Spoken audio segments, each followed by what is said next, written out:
In this video, I will show you how to archive and in-archive Instagram posts only in few minutes, okay? Alright, let's get started. So as you can see, we are in my Instagram account. So you just need to go to your post over here like that.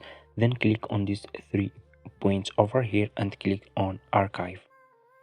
And your Instagram post will be archived. If you go back to your Instagram account, you will not find your post over here, okay?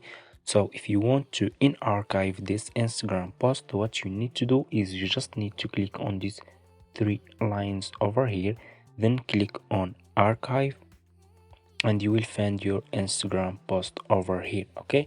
So click on your Instagram post, then click again on these 3 points over here and click on show on profile.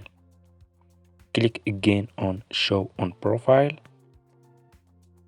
Now if you go back to your Instagram account, you should have your Instagram post over here, okay? As you can see, my Instagram post is back over here.